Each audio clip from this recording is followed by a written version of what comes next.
नमस्कार साथियों, teachers academy में आपका स्वागत है। मैं हूं सुचित सिंह।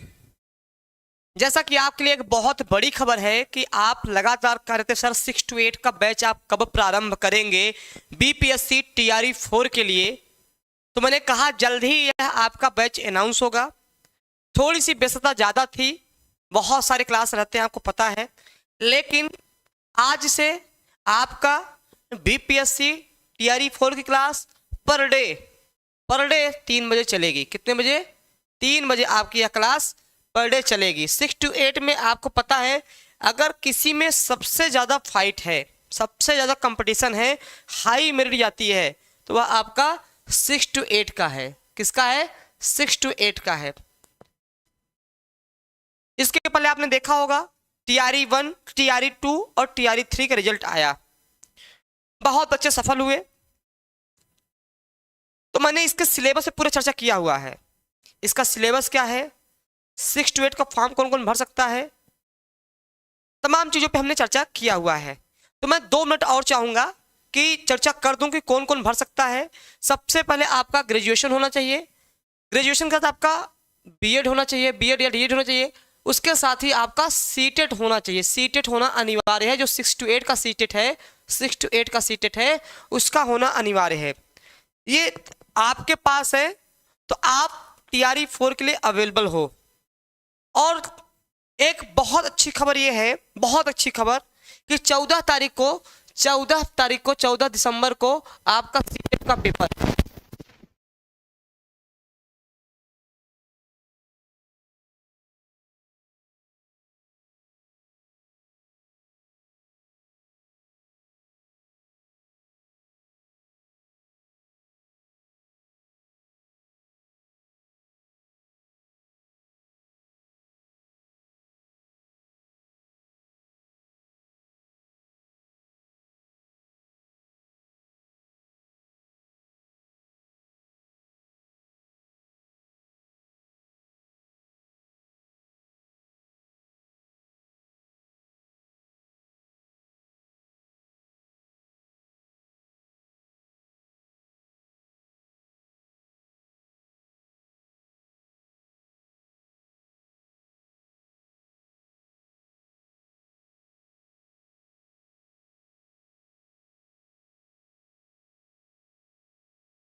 हाँ।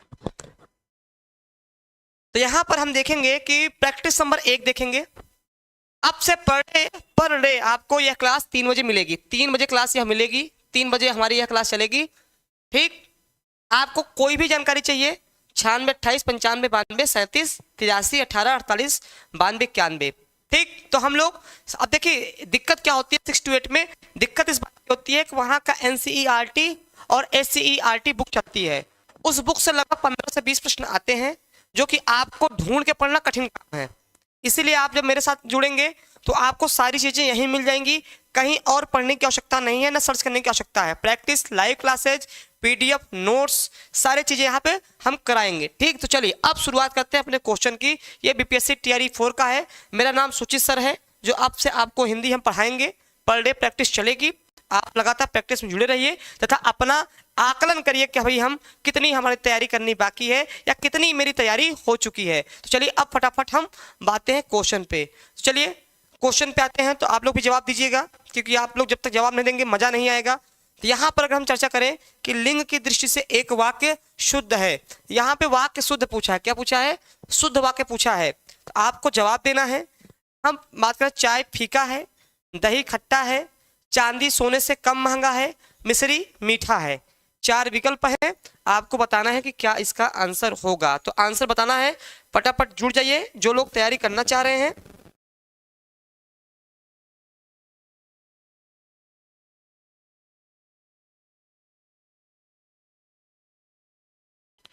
शुद्ध वाक्य पूछा है तो ध्यान रखिएगा, यहाँ पर शुद्ध वाक्य पूछा है। ठीक है, अब देखिए यहाँ पे मैं कुछ ट्रिक पे भी बात करूंगा। आपको ऐसा ऐसा ट्रिक बताया जाएगा ना, ताकि आप परीक्षा में देखें तुरंत सही कर लें। तो चाय फीका है, गलत है, चाय फीकी होती है। चांदी सोने से कम महंगा है, कम महंगी होता है, मिश्री मीठी होती है, मीठा नहीं होता है। तो तीनों विकल्प क्या हो गए आपके, गलत हो गए। तो सही क्या हुआ आपका, दही खट्टा है। तो यहाँ पे एक मैं बता दूं कैसे आप पकड़ेंगे, कुछ नहीं, दूध से बनने वाली, दूध से बनने वाली, दूध से बनने वाली, प्रायः, प्रायः मतलब अपवाद भी होता है, प्रायः पुलिंग होते हैं, प्रायः पुलिंग होते हैं, पुलिंग होते हैं जो दूध से बनाए जाते हैं। प्रायः, प्रायः मतलब कुछ अपवाद भी तो होते हैं इसके, कुछ इसके अपवाद भी होते हैं, इससे मैंने प्रायः शब्द का प्रयोग, जहां जहां प्रायः देखिएगा इसका मतलब समझ आइएगा कि सर ने इसका कहा है कि वहां पर आपका अपवाद है। तो यहाँ पर दही खट्टा है, हम लोग अक्सर बोल देते हैं दही खट्टी है, हम लोग ना गलत बोलते हैं। अगर आपसे कोई बोलेगा दही खट्टी है तो आप कह दीजिएगा सर आप गलत बात कर रहे हैं, दही खट्टा होता है, दही खट्टी नहीं होती है। ठीक, तो अब दही क्या है, मैंने क्या ट्रिक बताया कि दूध से बनने वाली चीजें प्रायः, प्रायः पुलिंग में होती हैं। तो अब आपको पकड़ लेंगे, अब आपको दिक्कत इतनी नहीं होने वाली है। ठीक है, तो इस क्लास का प्रारंभ आज से हो चुका है, मैंने अनाउंस कर दिया है 6 to 8 बैच का। अब से आपको पर डे या 3 बजे क्लास मिलेगी, आपको जुड़ जाना है और बढ़िया बढ़िया प्रश्न आपको देखने को मिलेंगे। प्रत्यारोपण, प्रति प्लस आरोपण बराबर क्या बनेगा, प्रति प्लस आरोपण, प्रति आरोपण, प्रतिरोपण, प्रत्यारोपण और प्रत्यारोपण, यह आपका विकल्प है। तो यहाँ पे मैं एक बात बता दूं कैसे पकड़ेंगे, यह एक क्या है, यण संधि है। क्या है आपका, यण संधि है। क्या है, यण संधि है, यण संधि है। कर आए ई के बाद कोई असमान स्वर आए, असमान स्वर आए, असमान स्वर आए। देखो मैं आपको थोड़ा व्याख्या भी बताते चलूंगा ताकि आपको एकदम तैयार रहे। कोई असमान, असमान स्वर आए, असमान स्वर आए तो ई का यह हो जाता है, उ का वह हो जाता है और री का र हो जाता है। बस इतना ही याद करना है कि इनके बाद कोई असमान स्वर, समान समान नहीं, असमान स्वर कोई आएगा तो वह आपका ई का यह, उ का वह, री का र हो जाएगा। अब देखिए यहाँ पे क्या है, प्रति में ई है, यहाँ पे क्या है आ है, ई और आ मिलकर क्या हो गया, यह हो गया, लेकिन आ की मात्रा है तो यह हो गया। तो क्या बन जाएगा, प्रत्यारोपण, प्रत्यारोपण। तो प्रत्यारोपण किस विकल्प में है आपका, प्रत्यारोपण आपका इस विकल्प में है। एक मैं ट्रिक और बता दूं, थोड़ा सा आपको और काम करेगा एक ट्रिक। जैसे यण संधि अगर पूछ लिया, यण संधि पूछ लिया तो कैसे आप पकड़ोगे कि यण संधि है कि नहीं है। कुछ नहीं करना है, मैं एक ट्रिक बता दे रहा हूं यहां पर। ट्रिक, ट्रिक देखिएगा, ट्रिक पे बहुत काम चलेगा। ट्रिक, ट्रिक देखिएगा, आप पकड़ लेंगे। यदि ई सॉरी यदि य व र के ठीक पहले, टे के ठीक पहले, ये ठीक पहले आधा अक्षर दिख जाए, आधा अक्षर दिख जाए, यह व र के ठीक पहले या तो यह हो या तो वह हो या तो र हो, ठीक पहले आधा अक्षर दिख जाए, दिख जाए तो क्या होगा वहां पर, तो यण संधि होगा। प्रायः, प्रायः मतलब कुछ अपवाद होंगे, प्रायः मतलब सब तो 100% नहीं कर सकते ना, 100% कहेंगे नहीं, प्रायः यण संधि होंगे। जैसे यण संधि, जैसे हमने लिखा स्वागत, देखिएगा पकड़िएगा, अब आपको पढ़ने की आवश्यकता नहीं पड़ेगी। स्वागत, यहाँ पे क्या है, वह आ गया, उसके पहले आधा अक्षर। ठीक, हमने कहा प्रत्येक, प्रत्येक, देखिए यहाँ पे यह आ गया, इसके पहले आधा अक्षर आ गया। हमने कहा देव्यागमन, देव्यागमन, यहाँ पे यह आ गया, आधा अक्षर आ गया। बहुत सारे ऐसे शब्द हैं जो कि आप तुरंत पकड़ लेंगे। स्वागत है, good afternoon sir, Manju ji स्वागत है आपका, बहुत स्वागत है आप लोग को। आज जो है यह क्लासें पर डे 3 बजे चलेंगी, आपको अपना आकलन करना है। आज से मैं आप लोग का देखूंगा कितनी तैयारी है, कितनी तैयारी करनी बाकी है। ठीक है, एक सीट लेना है ना इस बार TRE 4 में, क्योंकि TRE 5 नहीं आएगा, क्योंकि आज के न्यूज में मैंने बताया था कि अब स्टेट की परीक्षा दोबारा नहीं होगी। अभी फिलहाल जो 2 बार रखा गया था उसको टाल दिया गया है, आज ही की न्यूज में मैंने बताया था। ठीक, चलिए अगला प्रश्न देखते हैं। किस विकल्प के सभी शब्द तत्पुरुष समास के उदाहरण हैं, आपको बताना है किस विकल्प के सभी शब्द तत्पुरुष समास से निर्मित हैं। देखिए ऐसे प्रश्न थोड़ा तैयारी करेंगे तो हम लोग थोड़ा सा टफ तैयारी करेंगे कि पेपर का लेवल चाहे जो हो हमको आना चाहिए, पेपर का लेवल चाहे जो हो हमको आना चाहिए।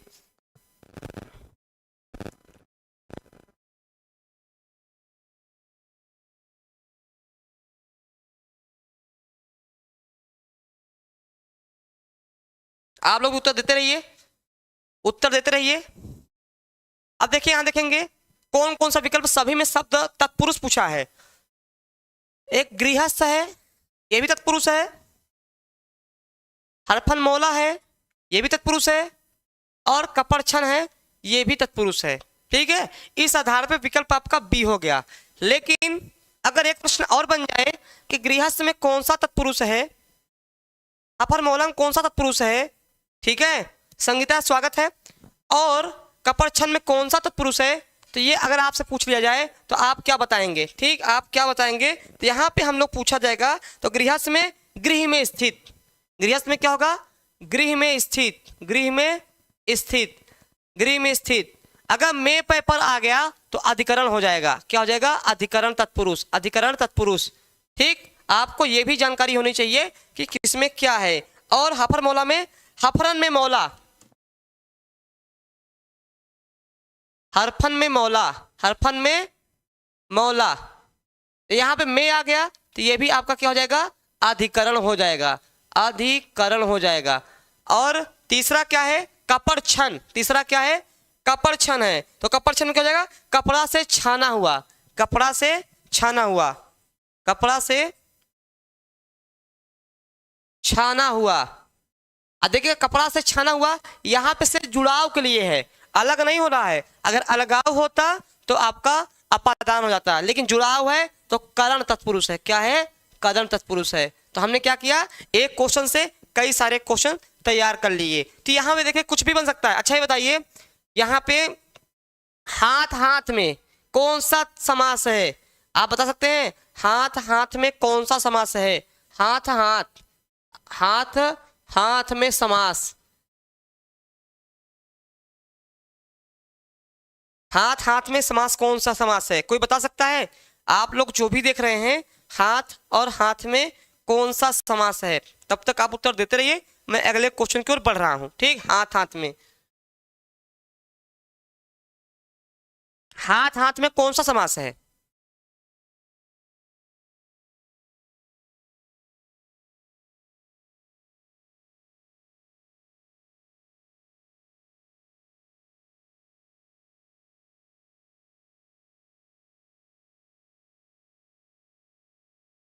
प्रश्न है कि संविधान का कौन सा अनुच्छेद कहता है कि राज्य और केंद्र के बीच तथा दो राज्यों के बीच पत्रादि संघ की राजभाषा किया जाएगा? तो आपको पता है अनुच्छेद, अनुच्छेद 343 से 343 से 351 तक आपका राजभाषा के विषय में चर्चा किया गया है।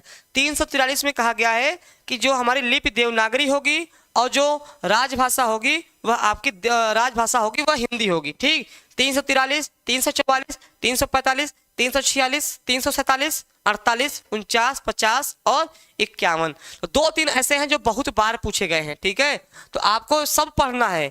हम लोग अक्सर 343 पढ़ लेते हैं, लेकिन बाद में जब कोई 344 का प्रश्न पूछ लेता है, 345 का, वहाँ हम लोग फंस जाते हैं, वहीं हमसे गलती हो जाती है। ठीक, तो अब जो है आपको गलती नहीं करनी है। तो आंसर क्या होगा? 346।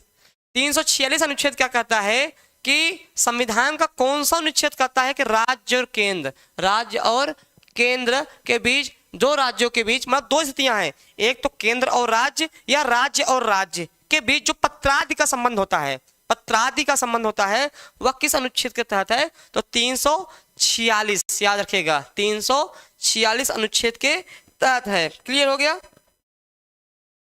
यहाँ पे 345 में किसी राज्य का विधानमंडल विधि द्वारा उस राज्य के इस्तेमाल होने वाली भाषाओं में से किसी एक अधिक भाषाओं या हिंदी का प्रयोग किया जाए।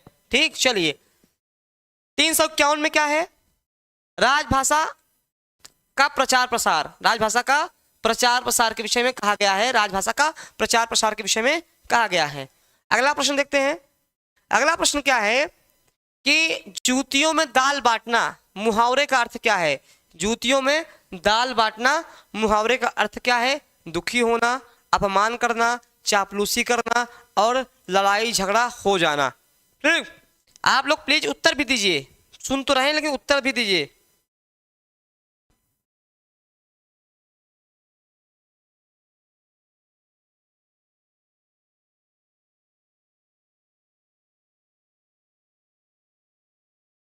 इसका क्या बनेगा? हुज्जत करना, हुज्जत करना, सबका जानते रहिए, हुज्जत करना इसका हो जाएगा।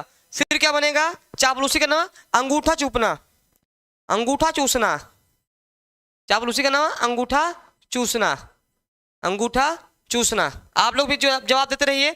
अगर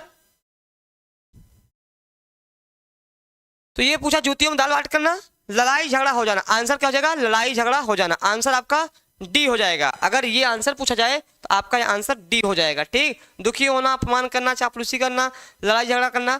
अपमान करना क्या बनेगा, हुज्जत करना। ठीक है, चापलूसी करना क्या बनेगा, अंगूठा चूसना। और जो यह प्रश्न पूछा गया है उसके लिए क्या होगा, लड़ाई झगड़ा हो जाना। अगला प्रश्न देखते हैं, दिए गए वाक्य के भेद का सही विकल्प चुनिए। डॉक्टर राजेंद्र प्रसाद भारत के प्रथम राष्ट्रपति थे। यह वाक्य से प्रश्न आया है। यहाँ पे मैं अगर बात कर लूँ वाक्य के विषय में, वाक्य जो है दो प्रकार से बांटे गए हैं। वाक्य दो प्रकार से बांटे गए हैं। कैसे, अगर पूछेगा रचना के आधार पे,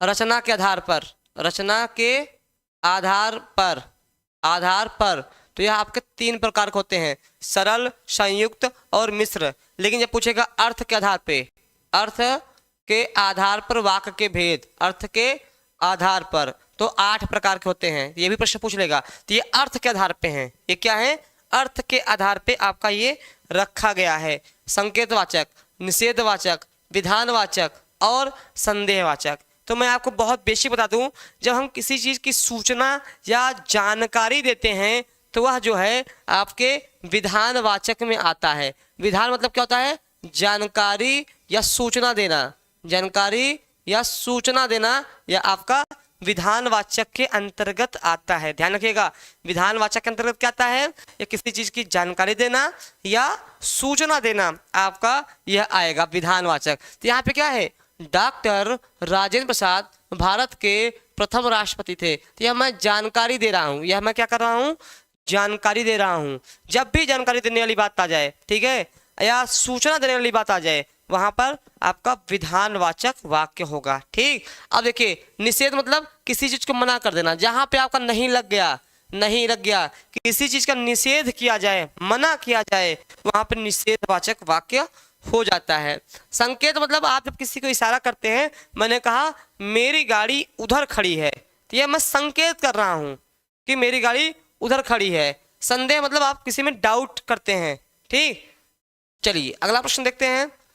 निम्न विकल्पों में से उस विकल्प का चयन करें जो उपसर्ग बने शब्द का सही विकल्प नहीं है। देखिए सही विकल्प नहीं पूछा है, यहाँ पे नहीं पूछा है, ये बताना है। क्या पूछा है, नहीं पूछा है। तो अब देखते हैं क्या होगा, निरंजन, दिखावा, प्रतिकूल और अतिरेक।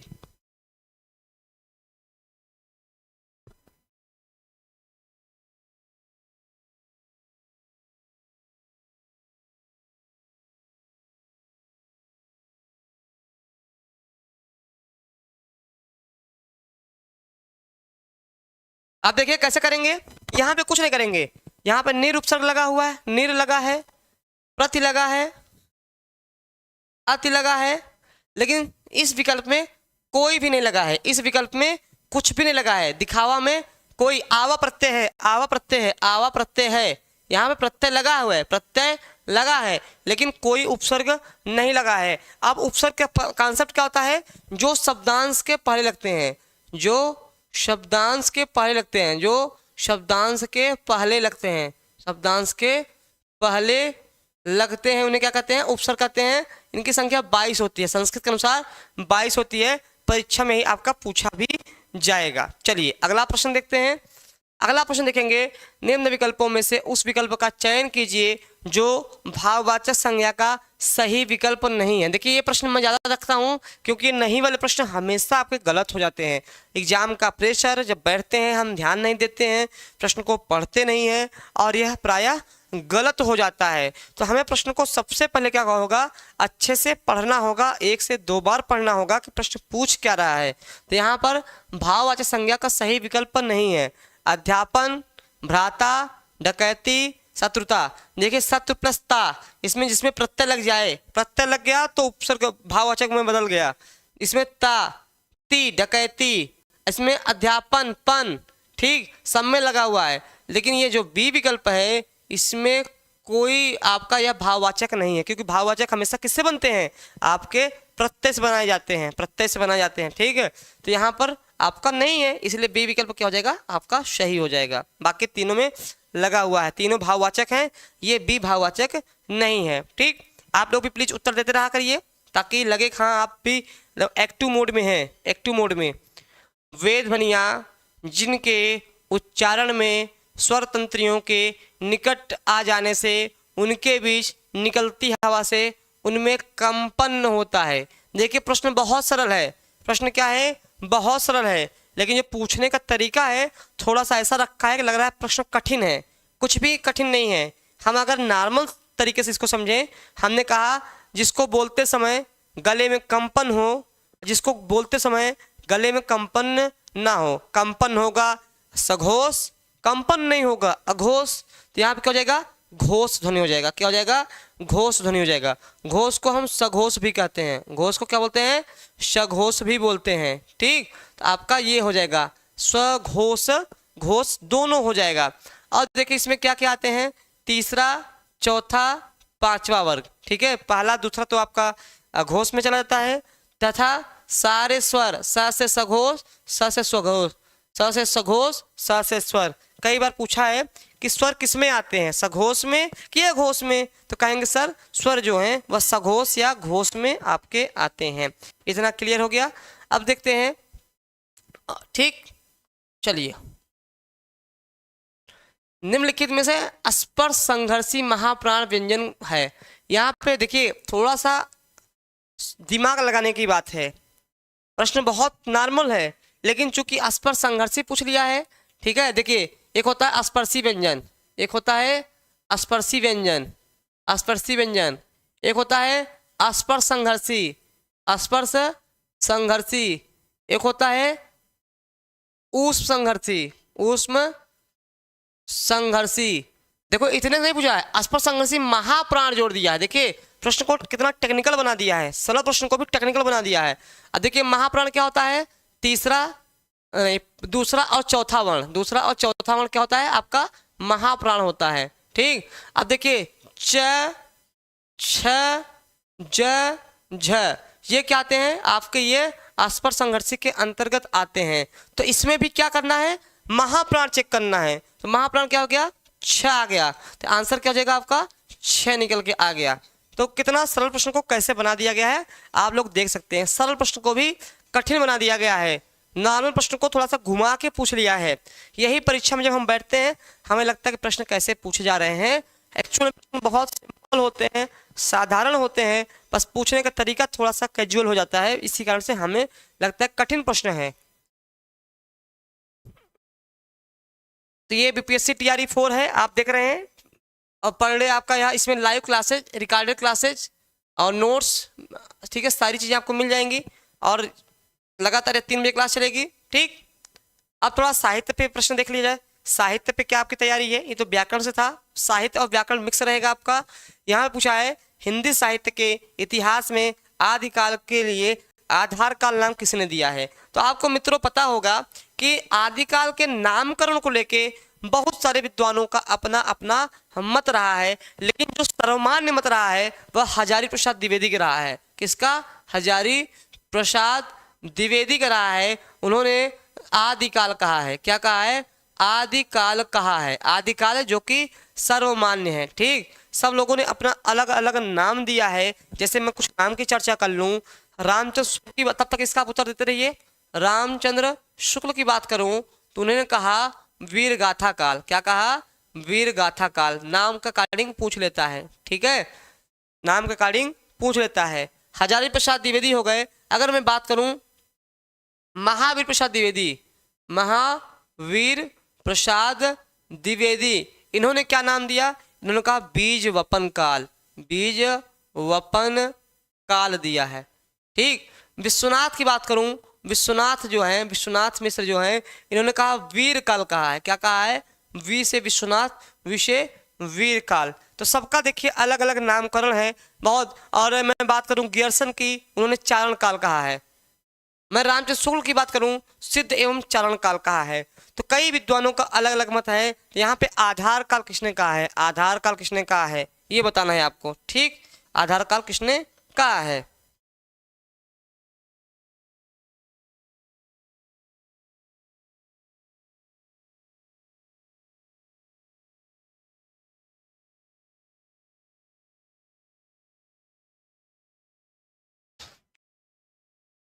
क्लियर हो गया, चलिए आंसर आ जाए आप लोग का। तो यहाँ पे मोहन अवस्थी ने क्या कहा है, मोहन अवस्थी ने क्या कहा है, आपका कहा है आधार काल नाम दिया है। तो जैसे मैंने क्या कहा, सिद्ध एवं चारण काल रामचंद्र शुक्ल का है, राम कुमार वर्मा, सिद्ध एवं चारण काल राम कुमार वर्मा, राम कुमार वर्मा। ठीक, सब लोगों ने अलग अलग नाम दिया है। ठीक, जब हम थ्योरी पढ़ाएंगे आपको तो वहां मैं एक एक डिटेल बताऊंगा कितने कितने लोगों ने नाम दिया है। ठीक, अगला प्रश्न है नृषबंधु ने रीतिकाल। अब देखिए रीतिकाल के नाम को लेकर भी कई विद्वानों का अपना अपना मत है। ठीक, किस विद्वान ने क्या कहा है, तो यहाँ हम देखेंगे रीतिकाल को नृषबंधु ने क्या कहा है। और रीतिकाल नाम किसने दिया है, रीतिकाल नाम दिया है आपका रामचंद्र शुक्ल ने दिया है, जो कि सबसे तो मान्य है।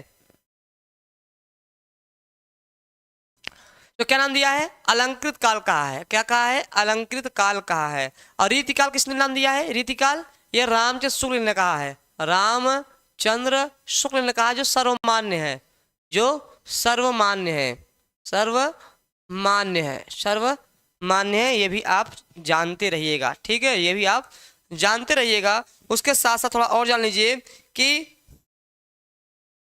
विश्वनाथ प्रसाद मिश्र ने, विश्वनाथ प्रसाद मिश्र, विश्वनाथ प्रसाद मिश्र, विश्वनाथ प्रसाद मिश्र जो हैं उन्होंने क्या नाम दिया, श्रृंगार काल नाम कहा है। क्या कहा है, श्रृंगार काल नाम दिया है। और रमाशंकर शुक्ल ने, रमाशंकर शुक्ल ने कला काल कहा है। रमाशंकर शुक्ल ने, रमाशंकर शुक्ल, रमाशंकर शुक्ल रसाल ने क्या कहा है, इन्होंने कहा है कला काल कहा है।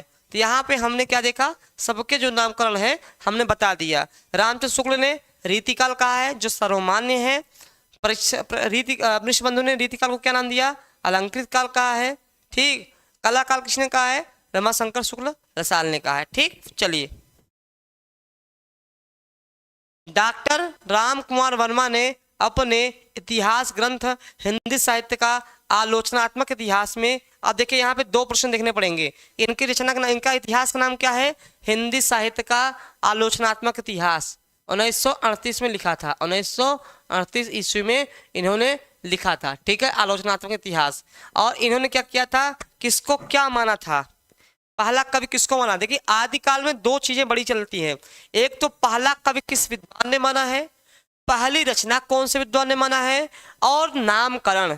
तीन चीजें जो है वह अलग अलग विद्वानों ने दिया है। वहां से प्रश्न कई बार हर एक एग्जाम में आते हैं। तो हम आपको जब थ्योरी पढ़ाएंगे वहां पे पूरी डिटेल में देंगे, चर्चा करेंगे, ताकि प्रश्न किसी भी प्रकार से कहीं से भी आ जाए आपको वह प्रश्न जरूर आ जाएगा। ठीक, तो यहाँ पे विद्यापति, अमीर खुसरो, सरहप्पा और स्वयंभू, राम कुमार वर्मा का।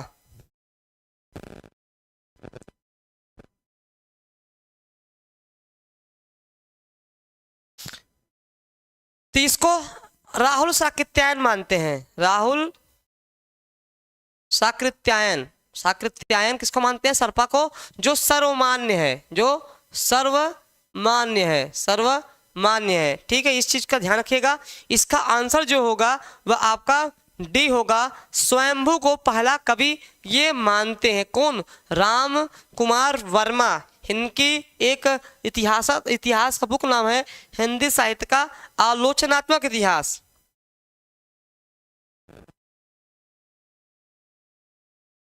चलिए क्लियर हो गया। तो सब विद्वानों ने अलग अलग माना है। ठीक, जायसी ने अपनी किस काव्य कृति में कयामत का वर्णन किया है। तो आप देखिए हम केवल रचना नहीं पढ़ेंगे, अब रचना से केवल रचना नहीं पूछी जाती है, अब रचना के अंदर कैसे क्या किस टॉपिक पे रचना लिखी गई है, रचना का मुख्य उद्देश्य क्या रहा है, इस पे भी विषय वर्णन क्या रहा है रचना का, इस पे भी हमें पढ़ना पड़ेगा। क्योंकि अब वो जमाना गया, उस समय ऐसे कंपटीशन होते थे जब कब केवल आपका रचना पूछा जाता था। अब रचना किस उद्देश्य से लिखी गई है यह भी परीक्षा में प्रश्न पूछा जा रहा है। तो जायसी ने अपने किस काव्यकृति में कयामत का वर्णन किया है? मसलनामा, अखरावट, आखिरी कलाम और कहरनामा। तो ये विकल्प आपको बताने हैं, देख लीजिए, पढ़ लीजिए।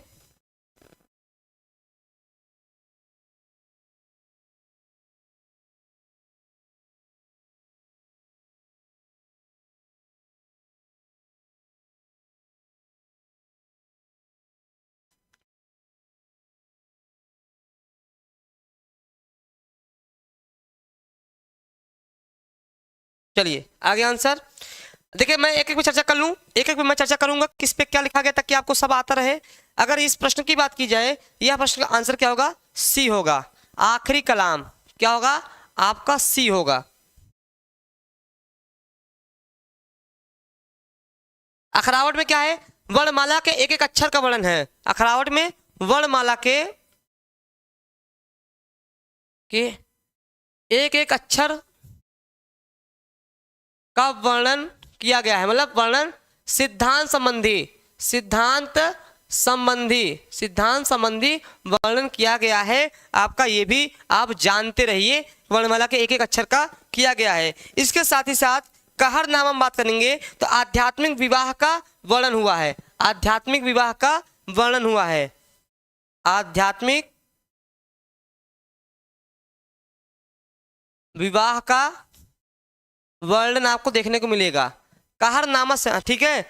हाँ, यहाँ पर ये चीज देख लीजिएगा। एक प्रश्न यहाँ से और बनेगा कि कहरवा शैली में लिखा गया है, बड़ा इंपॉर्टेंट प्रश्न है। कहरवा शैली में लिखा गया है, कहरवा शैली में कई बार परीक्षा में पूछा गया है कि जायसी की ऐसी कौन सी रचना है जो कहरवा शैली में लिखी गई है। तो कहरवा शैली में कहरनामा लिखा गया है। क्या लिखा गया है?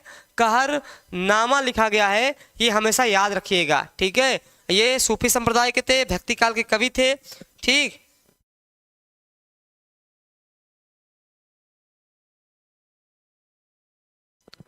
इसमें क्या है?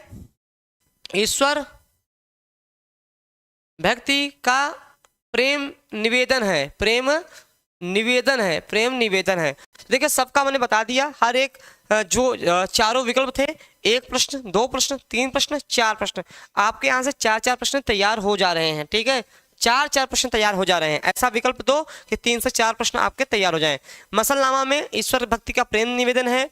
अखरावट में वर्णमाला के एक एक अक्षर का वर्णन सिद्धांत संबंधी वर्णन है। आखिरी कलाम में अपने कयामत का वर्णन किया हुआ है। और कहरनामा में आध्यात्मिक विवाह का वर्णन है और इनका कहरवा शैली में लिखा गया है। एक इनकी बहुत फेमस रचना है पद्मावत, जिनके कारण इनको प्रसिद्धि मिली, पद्मावत। ये कई बार पूछा गया है, पद्मावत किसकी रचना है?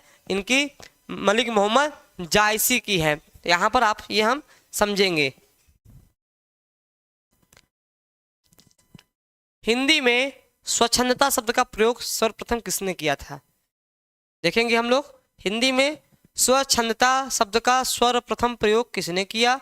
जयशंकर प्रसाद ने, मुकुटधर पांडे ने, रामकृष्ण दास ने और नंद दुलारे वाजपेयी ने, ठीक। 4 विकल्प हैं, आपको बताना है।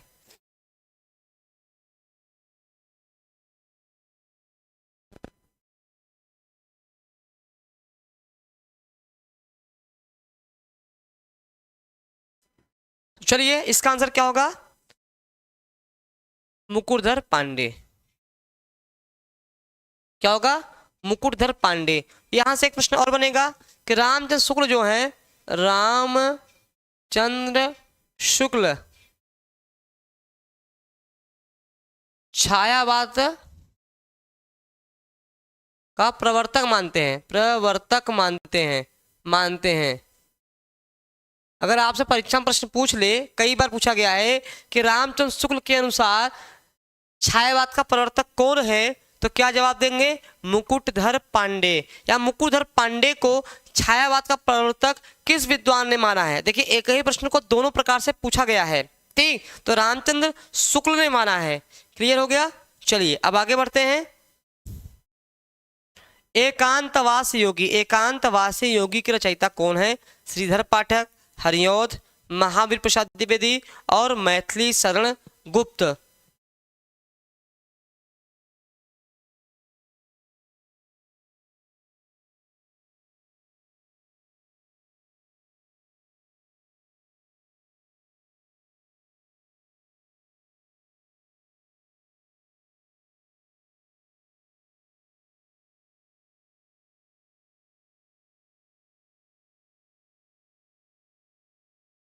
यहाँ पे श्रीधर पाठक हो जाएगा। श्रीधर पाठक का जो है एकांतवास योगी जो है यह रचना, यह क्या है? रचयिता है। लेकिन इससे भी जरूरी क्या है, यह किसका अनुवाद है? यह गोल्ड स्मिथ द्वारा कृत हर्मिट का अनुवाद है। किसका है? हर्मिट का अनुवाद, जो कि हिंदी में किया गया है। एक एकांतवासी योगी किसने किया है? श्रीधर पाठक ने किया है। ठीक है। और हरिऔध की एक बहुत फेमस खड़ी बोली का महाकाव्य कौन सा है? आप लोग याद दिलाइए। प्रिय प्रवास। प्रिय प्रवास खड़ी बोली का, प्रिय प्रवास खड़ी बोली का पहला रचना है। खड़ी बोली का पहला महाकाव्य, खड़ी बोली का प्रथम महाकाव्य, प्रथम महाकाव्य प्रिय प्रवास। ठीक। इनका जो है सबसे फेमस है साकेत, भारत भारती। दो बहुत परीक्षा में पूछा है, भारत भारती। ठीक। महात्मा गांधी ने इनको राष्ट्र कवि की उपाधि दी थी ना, पता है ना? राष्ट्र कवि। ठीक। क्लियर हो गया इतना? देखिए यहाँ पे क्या हुआ, हमने एक प्रश्न से कई सारे प्रश्न तैयार कर लिए।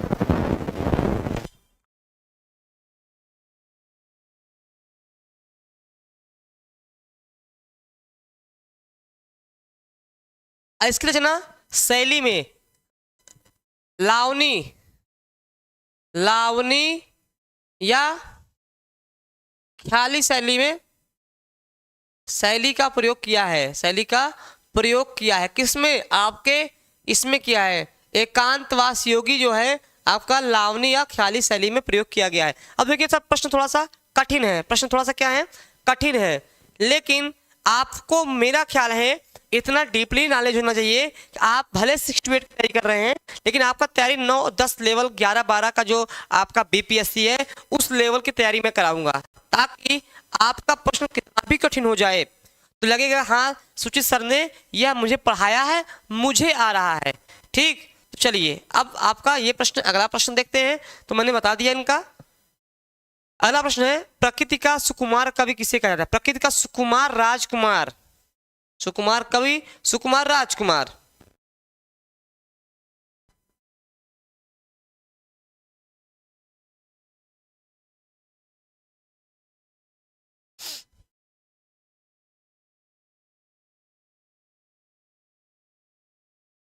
ठीक है, बताना है आपको, जवाब देना है। आप लोग भी दीजिए। प्रकृति का सुकुमार राजकुमार। देखिए नाम थोड़ा चेंज हो गया है, पंत जी ना, क्या होगा? पंत जी होगा। बहुत अच्छा, पंत जी, सुमित्रा नंदन पंत जो है ये, इनको सुकुमार का प्रकृति कवि कहा गया है, या जो है सुकुमार का आपका राजकुमार कहा गया है। और इनके विषय में कुछ और कवि हैं। लोक का कवि, स्वर सिद्ध, इनके विषय में क्या है? लोक का, लोक कवि, लोक का कवि। ठीक, लोक का कवि। और गोसाई दत्त इनका नाम है, स्वर सिद्ध, स्वर सिद्ध गोसाई दत्त इनका नाम था। गोसाई दत्त कई बार परीक्षा में पूछ लिया है, गोसाई दत्त किस कवि का नाम है? तो इनका नाम है, इन्हीं का नाम था। ठीक है। हाँ, अगला अगर देखेंगे कि कलाधर और झारखंडी, कलाधर और झारखंडी किसका नाम है? इनका नाम है, उपनाम। कलाधर झारखंडी, इनके दोनों क्या है? उपनाम है। आप जानते रहिए ताकि आपका प्रश्न बिल्कुल तैयार रहे। और निराला को महाप्राण, महाप्राण निराला, महाप्राण, महाप्राण निराला। और एक नाम इनको और दिया गया है, क्या बोलते हैं उसको? साहित्य शार्दूल,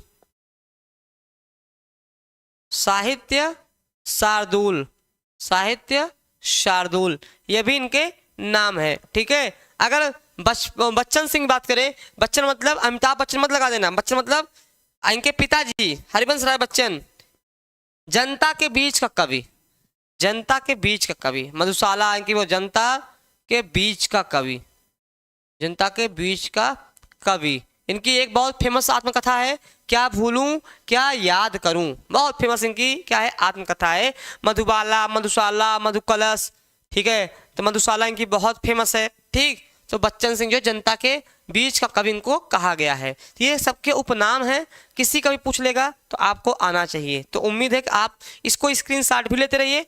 और आपसे एक निवेदन है, जब भी ऑनलाइन क्लास करने बैठिए तो कॉपी और पेन लेके बैठिए, केवल सुनने मत बैठिए, उतारते भी रहिए। जो आपको लगेगा हाँ सर ने महत्वपूर्ण बताया है उसको हमें उतारना भी है। अगला है नूतन ब्रह्मचारी कृति के लेखक कौन है? श्रीनिवास दास, बाल मुकुंद गुप्त, किशोरीलाल गोस्वामी और बालकृष्ण भट्ट। नूतन गोस्वामी,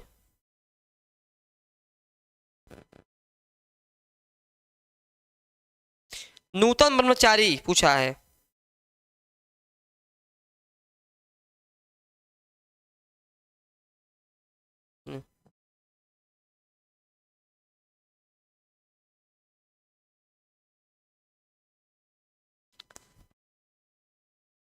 बालकृष्ण भट्ट 1886 में इन्होंने यह लिखा था, 1886 में लिखा था। आप डेट भी याद करिएगा।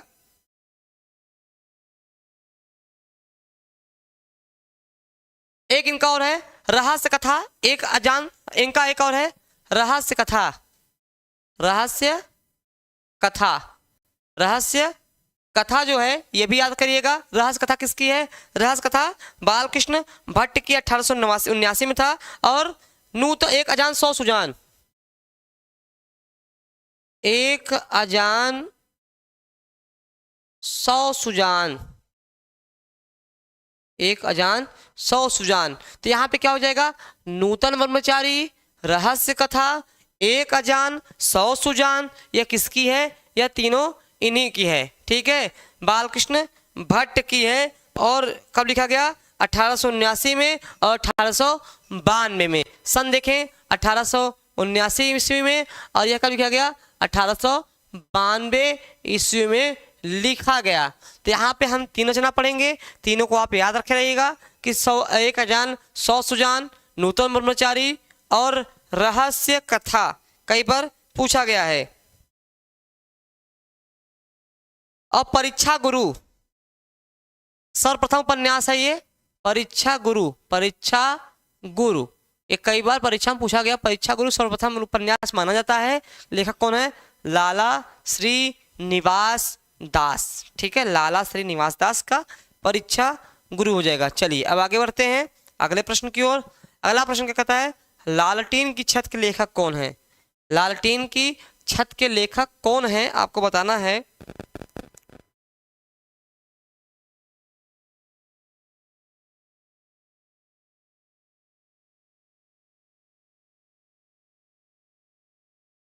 तो ये थोड़ा कठिन हो सकता है, निर्मल वर्मा है। थोड़ा सा कठिन प्रश्न हो सकता है आपके लिए, लेकिन लालटेन की छत किसका है? निर्मल वर्मा का उपन्यास है। निर्मल वर्मा क्या है? उपन्यास है। और इनका एक उपन्यास है वे दिन एक चिथड़ा सुख, वे दिन एक चिथड़ा सुख, ये सारे उपन्यास हैं। इसका है इनके उपन्यास हैं, इनके क्या हैं? उपन्यास है। इसको आप जानते रहिएगा, ठीक है। तो ये कई बार पूछा गया है। लालटेन की छत कई बार कई एग्जाम में पूछा गया है, तो मुझे लगा यह क्वेश्चन आपके लिए बहुत इंपॉर्टेंट होने वाला है।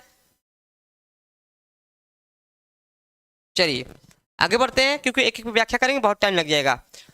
संपत्ति शास्त्र कृति के रचनाकार कौन है?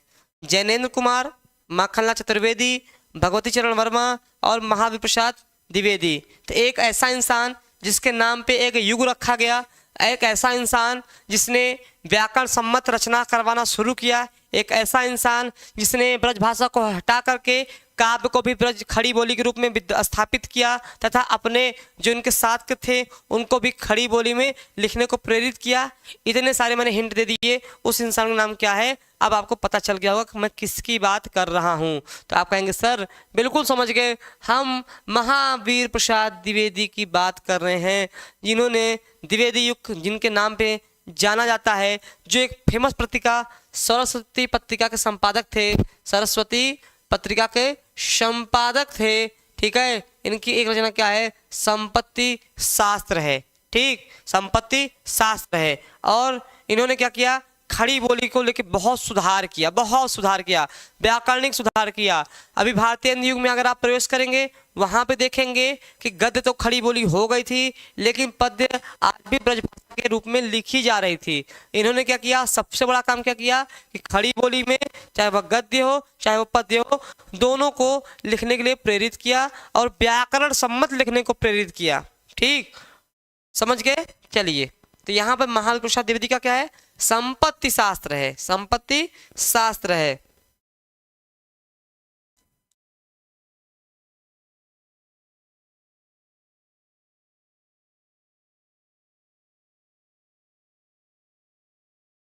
चलिए अगला बैठते हैं। अगला प्रश्न आपके लिए है कि मराठी भाषा की लिपि क्या है? मराठी भाषा की लिपि क्या है?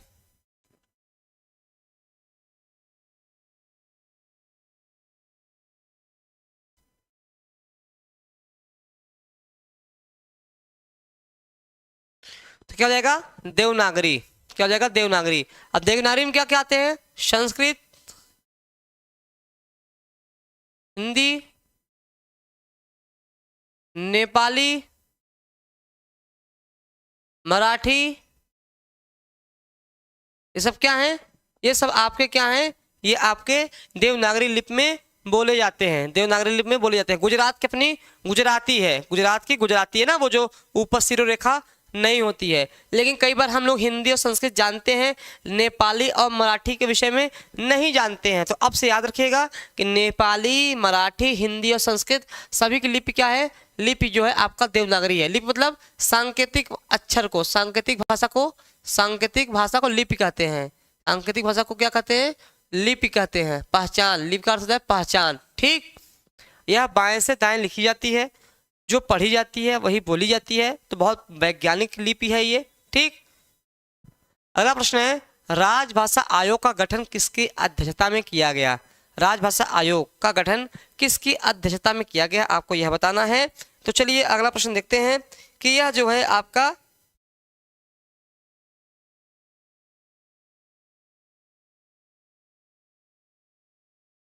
तो याद रखिएगा 7 जून 1955, 7 जून 1955 को बीजी खेर जो है इसकी अध्यक्षता किए थे। कौन किया था? बीजी खेर ने किया था। किसने किया था? बीजी खेर ने किया था।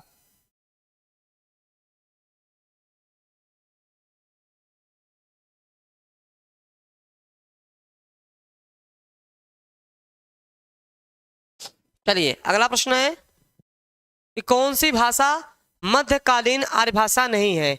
देखिए यहाँ पे मध्यकालीन आर्य भाषा नहीं है, ये पूछा है नहीं। अपभ्रंश, पाली, प्राकृत और संस्कृत। ये तो सिंपल सा प्रश्न है, आप बता लोगे। यहाँ पे 3 कैटेगरी बांटी गई है। ठीक है, प्राचीन आर्य भाषा अगर हम बांटे तो प्राचीन आर्य भाषा,